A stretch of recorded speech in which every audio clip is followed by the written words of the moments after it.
ഇന്ത്യയുമായി ശക്തമായ ഒരു ബന്ധം തുടരാൻ ആഗ്രഹിക്കുന്നെന്നും തങ്ങളുടെ ബന്ധം അറുത്തുമാറ്റാൻ കഴിയില്ല എന്നും മുഹമ്മദ് യൂനസ് BBC-ക്ക് നൽകിയ ഒരു അഭിമുഖത്തിൽ പറയുന്നു. ആ അഭിമുഖത്തിൽ അദ്ദേഹം പറയുന്നു, ഞങ്ങൾക്കിടയിലുള്ള ഇന്ത്യയും ബംഗ്ലാദേശുമായിട്ടുള്ള ഇപ്പോഴത്തെ പ്രശ്നങ്ങൾക്ക് കാരണം ഇടയിലുണ്ടായ ചില തെറ്റിദ്ധാരണകളും വ്യാജ പ്രചാരണങ്ങളും മാത്രമായിരുന്നു. അത് നീക്കാനുള്ള ശ്രമങ്ങൾ ഞങ്ങൾ നടത്തുന്നുണ്ട്. ഞങ്ങളുടെ നയതന്ത്ര പ്രതിനിധികൾ നിരന്തരം ഇന്ത്യയിലെ ഉദ്യോഗസ്ഥരുമായി നിരന്തരം ചർച്ചകൾ നടത്തി വരികയാണ്. ഇതിനിടയിൽ കഴിഞ്ഞ ആഴ്ച താൻ നേരിട്ട് പ്രധാനമന്ത്രി നരേന്ദ്രമോദിയുമായി സംസാരിച്ചിരുന്നു എന്ന് പറഞ്ഞു.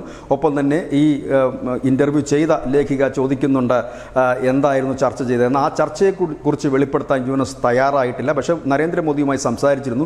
ബന്ധം ഊഷ്മളമാക്കാനാണ് തങ്ങളുടെ തീരുമാനമെന്നും ഇത് തങ്ങളുടെ വൈകാരികമായ ബന്ധമാണ് ഇന്ത്യയുമായിട്ടുള്ളതെന്നും അത് ആര് വിചാരിച്ചാലും തകർക്കാൻ കഴിയില്ല എന്നും അടിസ്ഥാനപരമായി തന്നെയുള്ള ഒരു ബന്ധമാണെന്ന് കൂടിയൊക്കെ യൂനസ് പറഞ്ഞു വെക്കുന്നുണ്ട്. നമുക്കറിയാം, ഇപ്പോൾ ബംഗ്ലാദേശിൽ യൂനസിനെതിരെ വലിയൊരു പ്രതിഷേധം രൂപപ്പെട്ട് വരികയാണ്. ആദ്യം അവാമി ലീഗ് തുടങ്ങി വെച്ച പ്രതിഷേധം മറ്റ് പ്രതിപക്ഷ സംഘടനകളും ഒപ്പം തന്നെ വിദ്യാർത്ഥികളുമൊക്കെ ഏറ്റെടുത്തതോടുകൂടി ഏത് നിമിഷവും നിലംപതിക്കാവുന്ന നിലയിലേക്കാണ് ഇപ്പോൾ ബംഗ്ലാദേശിൻ്റെ ഇടക്കാർ സർക്കാർ. അതിനിടയിൽ കരസേന യൂനസിന് നൽകിയ ഒരു മുന്നറിയിപ്പും ഏവരും ഉറ്റുനോക്കുന്നുണ്ട്. ഡിസംബർ വരെയാണ് കരസേന മേധാവി യൂനസിന് ഒരു മുന്നറിയിപ്പ് നൽകിയിരിക്കുന്നത്. ഡിസംബറിന് മുമ്പ് പൊതു തെരഞ്ഞെടുപ്പ് നടത്തണം, ഇല്ല എങ്കിൽ ഞങ്ങൾ വേണ്ട രീതിയിൽ ഇടപെടും എന്നുകൂടി സൈനിക മേധാവി പറഞ്ഞതോടുകൂടിയാണ് ഇപ്പോൾ യൂനസ് ധൃതി പിടിച്ച് ഇന്ത്യയുമായി ഇപ്പോൾ അടുക്കാൻ ശ്രമിക്കുന്നത്.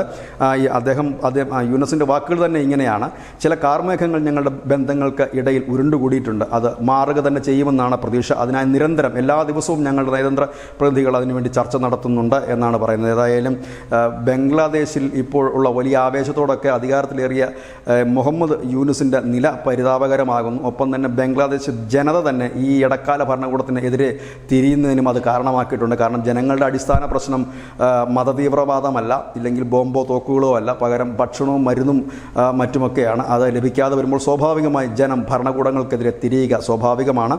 ആ ഒരു സാഹചര്യത്തിൽ കൂടിയാണ് ഇന്ത്യയുമായിട്ട് ഇപ്പോൾ കൂടുതൽ അടുക്കുവാനും പ്രധാനമന്ത്രി നരേന്ദ്രമോദിയുമായി ഫോണിൽ സംസാരിക്കുവാനുമൊക്കെ യൂനസ് തയ്യാറായത്. News desk news India Malayalam.